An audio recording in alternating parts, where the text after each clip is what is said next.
श्री गणेशाय नमः। ओम नमो भगवते वासुदेवाय नमः।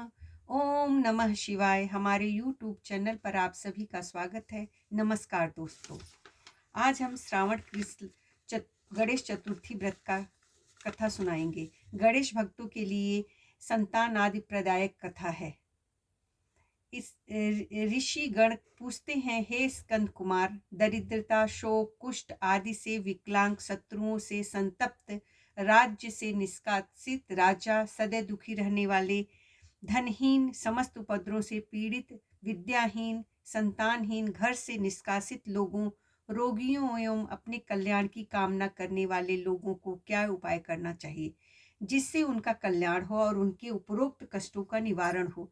यदि आप कोई उपाय जानते हो तो उसे बतलाइए। स्वामी कार्तिकेय जी ने कहा, हे ऋषियों, आपने जो प्रश्न किया है उसके निवारणार्थक मैं आप लोगों को एक शुभदायक व्रत बतलाता हूँ, उसे सुनिए। इस व्रत को करने से पृथ्वी के समस्त प्राणी सभी संकटों से मुक्त हो जाते हैं। यह व्रत राज, महापुण्यकाली एवं मानव को सभी कर्मों में सफलता प्रदान करने वाला है। विशेषतः यदि इस व्रत को महिलाएं करें तो उन्हें संतान एवं सौभाग्य की वृद्धि होती है। इस व्रत को धर्मराज युधिष्ठिर ने किया था। पूर्व काल में राजच्युत होकर अपने भाइयों के साथ जब धर्मराज वन चले गए थे तो उस वनवास काल में भगवान श्री कृष्ण ने उनसे कहा था। युधिष्ठिर ने भगवान कृष्ण ने अपने कष्टों के समनार्थ जो प्रश्न किया था उस कथा को आप श्रवण कीजिए। युधिष्ठिर पूछते हैं कि हे पुरुषोत्तम, ऐसा कौन सा उपाय है जिससे हम वर्तमान कष्टों से मुक्त हो सकें। हे गदाधर, आप सर्वज्ञ हैं, हम लोगों को आगे अब किसी प्रकार का कष्ट न भुगतना पड़े, ऐसा उपाय बतलाइए।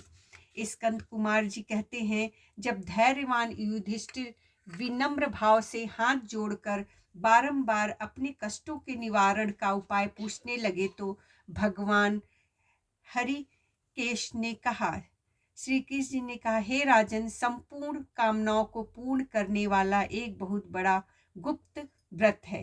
हे पुरुषोत्तम, इस व्रत के संबंध में मैंने आज तक किसी को नहीं बतलाया। हे राजन, प्राचीन काल में सतयुग की बात है कि पर्वतराज हिमालय की सुंदर कन्या पार्वती ने शंकर जी को पति रूप में प्राप्त करने के लिए गहन वन में जाकर कठोर तपस्या की, परंतु भगवान शिव प्रसन्न होकर प्रकट नहीं हुए। तब शैल तनया पार्वती जी ने अनादि काल से विद्यमान गणेश जी का स्मरण किया। गणेश जी को उसी क्षण प्रकट देखकर पार्वती जी ने पूछा कि मैंने कठोर, दुर्लभ एवं लोमहर्षक तपस्या की, किंतु अपने प्रिय भगवान शिव को प्राप्त न कर सकी।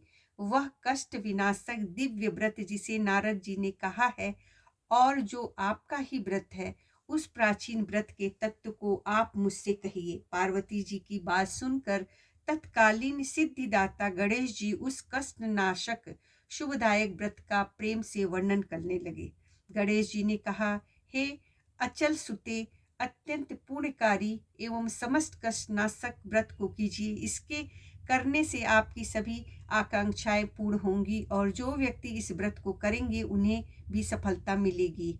हे देवाधिदेश्वरी, श्रावण के कृष्ण चतुर्थी की रात्रि में चंद्रोदय होने पर पूजन करना चाहिए। उस दिन प्रातः कृत से निपटकर मन में संकल्प करें कि जब तक चंद्रोदय नहीं होगा मैं निराहार रहूंगी। पहले गणेश पूजन करके तभी भोजन ग्रहण करूंगी।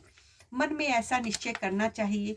इसके बाद सफेद तिल के जल से स्नान करें। अपना नित्य कर्म करने के बाद हे सुंदर व्रत वाली, मेरा पूजन करें। यदि सामर्थ्य हो तो प्रतिमास स्वर्ण की मूर्ति का पूजन करें। अभाव में चांदी, अष्ट धातु अथवा मिट्टी की मूर्ति की ही पूजा करें। अपनी शक्ति के अनुसार सोने, चांदी, तांबे अथवा मिट्टी के कलश में जल भरकर उस पर गणेश जी की प्रतिमा स्थापित करें। मूर्ति कलश पर वस्त्र आदि बिछा करके अष्टदल कमल की आकृति बनवाएं और उसी मूर्ति की स्थापना करें। तत्पश्चात षोडशोपचार विधि से भक्ति पूर्वक पूजन करें। मूर्ति का ध्यान निम्न प्रकार से करें। हे लंबोदर, चार भुजा वाले, तीन नेत्र वाले, लाल रंग वाले, हे नील वर्ण वाले, शोभा के भंडार, प्रसन्न मुख वाले गणेश जी, मैं आपका ध्यान करती हूँ। हे गजानन, मैं आपका आवाहन करती हूँ। हे विघ्न राज, आपको प्रणाम करती हूँ। यह आसन है। हे लंबोदर, यह आपके लिए पाद्य है। हे शंकर सुवन, यह आपके लिए अर्घ है। हे उमापुत्र, यह आपके स्नानार्थ जल है। हे वक्रतुंड, यह आपके लिए अचमनी जल है। हे शूपकर्ण, यह आपके लिए वस्त्र है। हे कुब्ज, यह आपके लिए यज्ञोपीत है। हे गणेश्वर, यह आपके लिए रोली चंदन है। हे विघ्न विनाशक, यह आपके लिए फूल है। हे बिकट, यह आपके लिए धूप बत्ती है। हे वामन, यह आपके लिए दीपक है। हे सर्वदेव, यह आपके लिए लड्डू का नैवेद्य है। हे सर्वाति नाशक देव, यह आपके निमित्त फल है। हे विघ्नकर्ता, यह आपके निमित्त मेरा प्रणाम है। प्रणाम करने के बाद क्षमा प्रार्थना करें। इस प्रकार षोडशोपचार रीति से पूजन करके नाना प्रकार के भक्ष्य पदार्थों को बनाकर भगवान को भोग लगाएं। हे देवी, शुद्ध देसी घी में 15 लड्डू बनवाएं। सर्वप्रथम भगवान को लड्डू अर्पित करके उसमें से 5 ब्राह्मणों को दे दें। सामर्थ्य के अनुसार दक्षिणा देकर चंद्रोदय होने पर भक्ति भाव से अर्घ दें। तदंतर 5 लड्डू का स्वयं भोज करें। फिर हे देवी, तुम सब तिथियों में सर्वोत्तम हो, गणेश जी की परम प्रियतमा हो। हे चतुर्थी, हमारे द्वारा प्रदत्त अर्घ को ग्रहण करो। तुम्हें प्रणाम। निम्न प्रकार से चंद्रमा को अर्घ प्रदान करें। क्षीर सागर से उत्पन्न हे लक्ष्मी के भाई, हे निशाकार, रोहिणी सहित हे शशि, मेरे दिए हुए अर्घ को ग्रहण कीजिए। गणेश जी को इस प्रकार प्रणाम करें। हे लंबोदर, आप संपूर्ण इच्छाओं को पूर्ण करने वाले हैं, आपको प्रणाम। हे समस्त विघ्नों के नाशक, आप मेरी अभिलाषा को पूर्ण करें। तत्पश्चात ब्राह्मण की प्रार्थना करें। हे द्विराज, आपको नमस्कार। आप साक्षात देव स्वरूप हैं। गणेश जी की प्रसन्नता के लिए हम आपको लड्डू समर्पित कर रहे हैं। आप हम दोनों का उद्धार करने के लिए दक्षिणा सहित इस 5 लड्डुओं को स्वीकार करें। हम आपको नमस्कार करते हैं।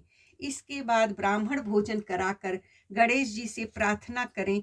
यदि इन सब कार्यों के करने की शक्ति न हो तो अपने भाई बंधुओं के साथ दही एवं पूजन में निवेदित पदार्थ का भोजन करें। प्रार्थना करके प्रतिमा का विसर्जन करें और अपने गुरु को अन्न वस्त्रादि एवं दक्षिणा के साथ मूर्ति दे दे। इस प्रकार से विसर्जन करें। हे देवों में श्रेष्ठ गणेश जी, आप अपने स्थान को प्रस्थान कीजिए एवं इस व्रत पूजन के फल को दीजिए। हे सुमुखी, इस प्रकार जीवन भर गणेश चतुर्थी का व्रत करना चाहिए। यदि जन्म भर न कर सकें तो 21 वर्ष तक करें। यदि इतना करना भी संभव न हो तो 1 वर्ष तक 12 महीने के व्रत को करें। यदि इतना भी न कर सके तो वर्ष के 1 मास को अवश्य ही व्रत करें और श्रावण चतुर्थी को व्रत का उद्यापन करें। अब उद्यापन विधि के बारे में मैं आपको बता रही हूँ। सर्वप्रथम सर्वशास्त्रवेत्ता गणपति पूजन आचार्य का वर्ण करें। उनकी आज्ञा के अनुसार शास्त्रोक्त रीति से पूजन करें।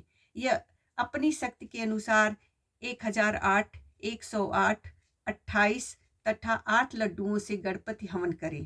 केले के खंभे एवं तोरण आदि से ऊंचा मंडप बनवाएं। नृत्य गीत वाद्यादि से उत्सव कराएं।